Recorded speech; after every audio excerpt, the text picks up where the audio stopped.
Wow. Marianne, you are, they like waving to you. They want you to like start singing almost. I mean, it's amazing. So great to see so many people here at the founder stage. And Marianne, it's a real pleasure to have you. I mean, as everyone in the Finnish ecosystem knows you well, but because you didn't just lead Slush a few years back, but you've also been a leading figure in obviously the meal and grocery delivery startup Wolt. And you're also an angel investor now.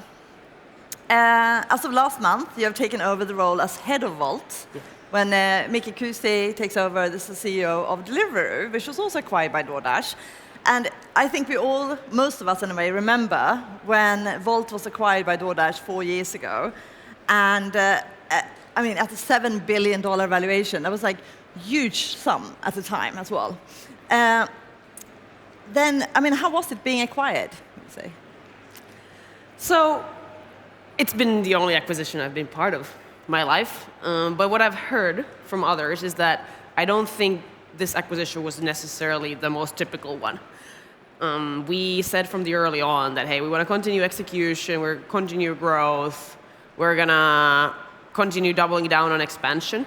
And hence, not a lot changed overnight. The thing that changed overnight was more like, just let's go even faster. And then gradually over time, we've started doing more of these, let's call it traditional being acquired things, like finding how should our teams work together and so on.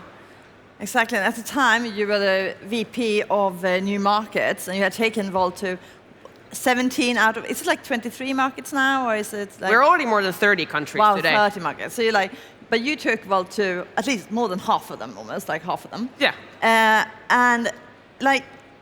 Did your job change with acquisition? Did it kind of put the kind of new markets on hold, or did you continue in the same way? No, we definitely continued expanding. Actually, one of the reasons behind the entire acquisition was to build a muscle for international expansion. I think at the time of the acquisition, we were probably around 20 markets. So we've opened 10-ish since, and we've continued. Still in the last year, we've opened more new countries. So it's definitely continued. Yeah, and I mean, often when you speak to people in the startup ecosystem, it isn't always easy to being acquired because it's a new culture. You have to mix it up and get to know them. And how did your team take it with the changes that came and what was your role in making it all work out? Yeah. The thing I think we did well was that very early on in the acquisition, we set a number of tenets, like principles that we all agreed to on both sides. That included things like, who is the ultimate decision maker, what's the culture, always assume good intentions, and so on. And I think those cultural tenets, combined with the fact that our cultures, even early on, were quite similar, helped us navigate through the decisions we had to make in the past months and years. Generally, I would say it's been even better than I thought. There hasn't been a big number of these culture clashes or difficult team integrations or hairy problems to solve from integrating two companies' point of view. So I think where my role has been much more focused on is rather how do we get the best learnings from a big company that's much bigger in our industry in the US, and as fast as possible bring those to Europe and to Wolt and make sure that there's so much we can look up to and learn from and get that thing executed. And then again, there's been also some things that I think the US team has been able to learn from us and make sure that cross-pollination happens. Yeah. Obviously, being acquired by a US company, this means having lots of meetings, I suppose, at the different hours. I mean, have you changed your working hours to The start was a bit rocky because none of us knew how to manage our calendars. So it led to everybody working every evening in evening calls, Monday to Friday. And then we just said, this can't be like this. And then we found actually a lot better rhythm where we've said, these are the evening call evenings, these are the evenings we're not going to take calls. And it's a lot nicer to rather have one evening when you have calls until 9 in the evening, but then have other evenings that that I won't have anything. And generally, it's been fine. Obviously, every now and then you have to stretch, but I think the balance is okay. Yeah. When Wolt expanded internationally, what was your approach to entering a new market? I mean, what was the key during those kind of years when you were going into so many markets almost simultaneously? Yeah, so I joined Wolt 2018, and back then we were in 6 countries. And then fairly rapidly, in a matter of 3 years, we expanded to 20. And actually there was a book written about Wolt, and it talks a lot about the expansion journey, but if I would summarize the most critical aspects of that expansion journey, they were really, one, as part of the market discovery, we learned that we should just do it ourselves. We tried talking to different kinds of advisors, local consultants, but it was hard to find people who would really deeply understand what our business was about, so we just rather did it ourselves. And what that then in practice meant was that we had some of our best people fly around different countries, go and talk to consumers, to merchants, understanding what value we could bring.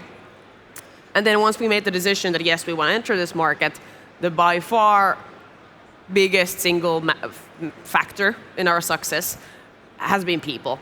So both the fact that then the person we sent, the expansion manager, who literally jumps in a one-way ticket, or with a one-way ticket on a plane, and is allowed to come back once the market is self-sustaining, we have a team that can manage the business, and so on. That person really sets the culture, injects and radiates who we are about and what our business is about. And having that person be the right person has been super important. And why that's also important is that these people hire the early founding team of the market. And for example, who ended up being the general manager of each market was very definitive to our success in the market. I've heard a story that you were actually the person who went to the Czech Republic to do all that. And it took you about a year to find the right people to do it, right? Yeah, that was a challenging market. Obviously, even till today, when we go to a new country, close to 0 people have heard of Wolt. We're a highly local service. So when we start recruiting, it starts from the scratch every time. And so it was in Czech Republic. And it wasn't just the senior roles like GM. It was even a customer support associate that we really struggled finding people. So I was literally in LinkedIn sending, hey, reach out, Wolt is entering, would you be keen to join us? And it was really tough to find the right type of talent, including the general manager. And as I was the launcher on the ground, I was only able to come back when the team was self-sustaining, meaning we had a GM in place. And yeah, we just started market entry in January, and I think the GM started in October, and then it took a little bit while for them to be like fully independent. Did you never like think that actually, fuck this, I'm going home. Let's just leave this market. Let's go to some other market instead. Or I mean, what kept you like believing in it as well, right? Because you have to believe in the market. You have to believe that you can actually make a difference there and like make a good business, right? The good thing is that the true customer problem was always there. So even if hiring was difficult, finding merchants who wanted a service like ours wasn't that difficult. Finding consumers who wanted a service like ours was never that difficult. So the belief in what we're doing being the right thing was always there, but were there frustrating moments when like, you know, I'm doing 3 people's job at the same time, being like, hey, it would be nice to get a weekend off? For sure, there were moments like that. Did you learn the language? I did learn a bunch. Also along the way, I've learned Japanese, I learned a bit of Czech, but I've also forgotten most of it, so that benefit was short term. Yeah. So, I mean, obviously going to a country, staying for that long, I mean, is that your typical way of working? Like you are really that kind of, let's just deal with this. We're going to find the right person and not just take someone else in that might learn to become the right person, or? That's been the Wolt way of doing it for sure. Like still today when we open a new country, we have our own people there on the ground as long as it takes, and good enough is not a good enough. And we've done the mistake of hiring good enough, and almost every time it's failed, and then we've had to go back to ground zero. Yeah. Has there been, like, apart from the Czech Republic, has there been other markets that you really like struggle to make it work? So there's been definitely markets that have been challenging for us. As an example, a story we've talked quite a bit about has been Sweden. It was our first market outside of Finland when we didn't have the playbook we didn't even realize that in a marketplace, the number of merchants you have in a marketplace matters for your growth, and what kinds of merchants we had to have. We learned a lot there. Then later on, like a good example, personally, in struggling with hiring, we went to a lot of these Eastern European markets, Georgia, Azerbaijan, we've gone to Kazakhstan and so on, where the culture, while not that different, is still a little bit different. And then in hiring, there's not a lot of people who've worked in consumer tech companies, to be honest, let alone had heard of Wolt, like I said earlier. So there, when hiring, you easily got to this like, hey, is this good enough or not good enough? And then I remember this GM hiring we did in one of these markets where I was the person hiring and said that, yeah, okay, this is good enough, let's just move forward and we'll deal with this. And almost on the moment of like making the hire, you already knew that it's not perfect, good enough for us to be able to move forward, but it was a mistake. Yeah. It ended up like draining my energy for the next 6 months, and ultimately it just didn't work out. So the better situation would have been probably sending someone from another country, as an example. Yeah. So, I mean, obviously you have been on this journey with Wolt for some time. I mean, what would you say is your kind of your leadership style? Because you obviously have a lot of people under you, you have to motivate a lot, and like, what would you say is like the key things for you?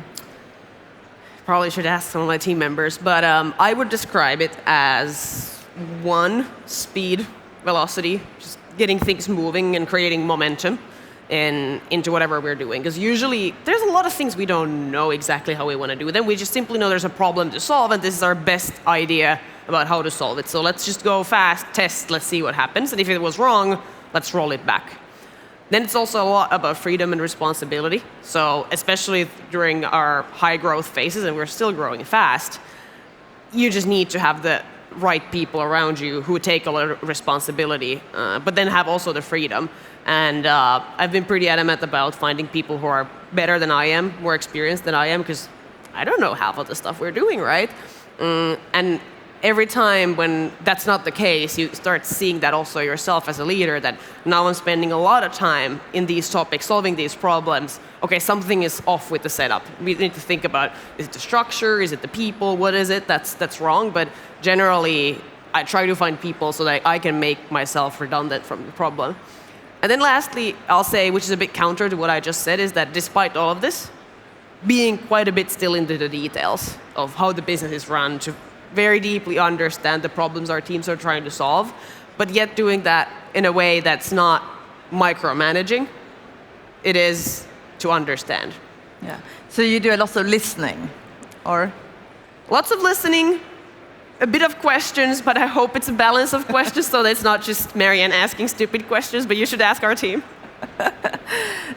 I mean, obviously, it's been so much talk for the last few years about like AI and Gen AI, and this is obviously making a huge difference to customer service and so on. Has that made it easier for Wolt also to expand elsewhere, just to be able to use more like AI in your chats and so on, or is it make it more like, okay, we have to have a different settings to every country anyway?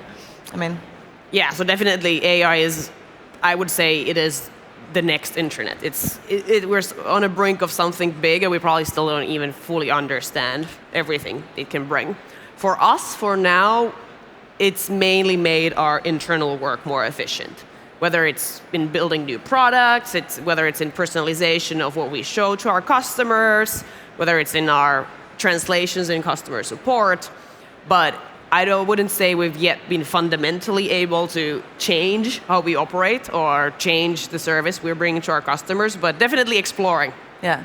You think it will change over time? You think that the whole kind of operation? I think the rate of change is only accelerating. The only constant is change, so I'm quite sure. Yeah.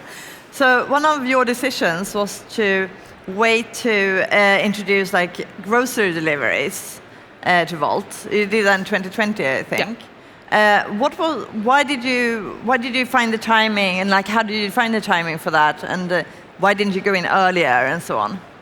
Yeah, so we knew from fairly early on that there's demand for delivering all kinds of things beyond restaurant food. When we ask our customers, you could see people asking for groceries, people asking for pharmacies or drugs, almost anything that you can acquire or you can buy in your local city.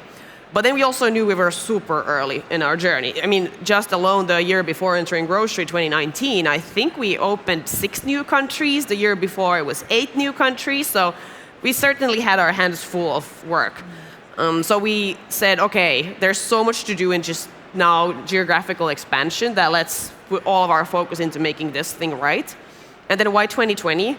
I think COVID simply was the Kickstarter when everybody got locked in their homes, being like, okay, now we just have to do this. It was almost like maybe we were a bit too late into it, but I think that's also been the Wolt culture a little bit into like, let's rather perfect the core thing we're doing, and then only when we're ready start doing the next thing, so that we've focused. We've talked a lot about focusing on the one thing, doing it well, or the 2 things, whatever number it is, but not trying to do too many things at the same time, because you see also a lot of startups out there, right, who this core thing we tried to do, we didn't find product market fit, but maybe we start doing this other thing on the side, and then the distraction, the defocus actually leads up to the detriment of the company.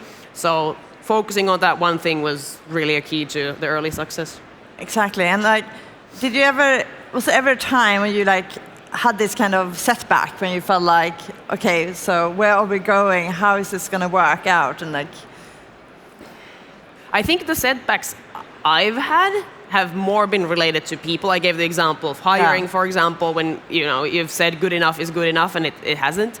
In terms of the core business or the business model itself, I'm not sure if we've had that big setbacks ultimately. I mean, obviously early on it was very unclear if we could make this home delivery logistics business profitable, but over time we've shown in many other companies in the industry as well that it is doable. I think the times when you end up questioning yourselves are also times, it's a very competitive industry. So you're kind of like, everybody's funneling money into the market, a lot of discounts going out there, a lot of money being burned. They're like, none of this makes sense right now. But then you ultimately go back saying, ultimately all of us are playing in the similar market, similar reality. At some point there's going to be rationalization, and I think every time we see that also happening, sooner or later. So everyone who's here has obviously seen all the volunteers that work at Slush, and I heard around 1,700, 1,800 people volunteering at Slush this year. And you were obviously the CEO of Slush before joining Wolt. I mean, that must have been such a great learning for you as well. What did you take from that time to bring into Wolt? Yeah, I often say that Slush was my high school and university, to building companies, to being who I am, to be honest. I never graduated from university, by the way, so it's actually true. So what did I learn from Slush? Definitely learned ambition. There's no other place where you can, as a 20-year-old, get this much responsibility, work with the best people out there. I mean, talk to a unicorn founder. There's no other way, right? So getting a chance to be influenced by these other people around you just set you into an environment where, like, of course we can build something that changes the world, which isn't given. And then the other thing I would say that Slush gave was early leadership experience. Thousands of volunteers, a big organization. Again, you're 20-something, trying to figure out your own journey. So it's a great school for anybody who's keen to build their own company, become a leader, because where else can you basically exercise this? Yeah. So did you learn how to motivate people at Slush? 100%. Because that's what the Slush volunteering experience is all about.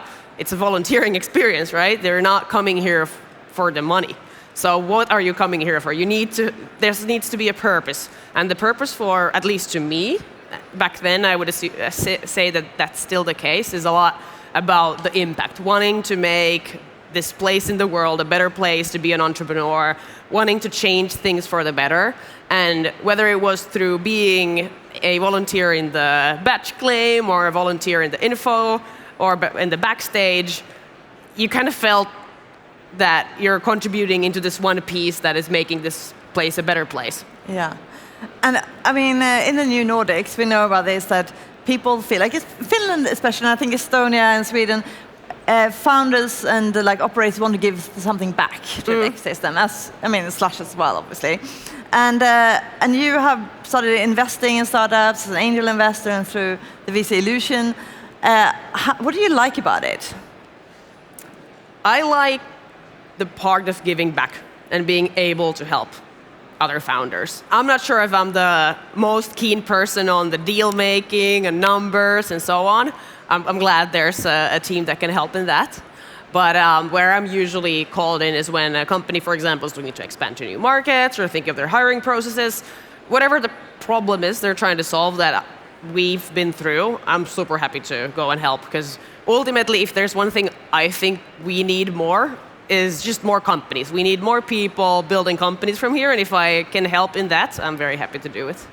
And obviously we have like, everyone is talking about defense, Gen AI, this and that. I mean, are there any other kind of fields that you are interested in as well? Because I suppose that you're also interested in like the AI thing in a way. But I mean, like, what is your kind of, what do you look for?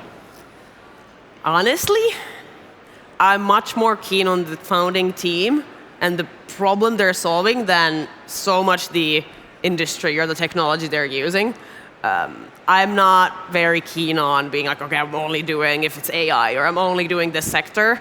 It's been very broad, honestly speaking.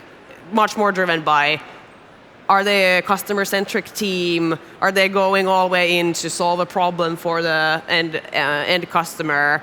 Are they driven? That's the stuff I'm looking for. So what do you think is like, what do you see is missing in Finland, in the ecosystem? What are they, I mean, like we usually say the Americans are great at selling, right? And I don't know, what are the, I mean, there's always like a difference, right? So what is it like the Finnish are really good at, and what are they not as good at and should really work on? I don't know if there's that strong of a generalization to be done, but what I would say we need more of is simply more founders. We need more people setting up their own companies, taking the leap of faith, and trying it out. What's the worst thing that can happen?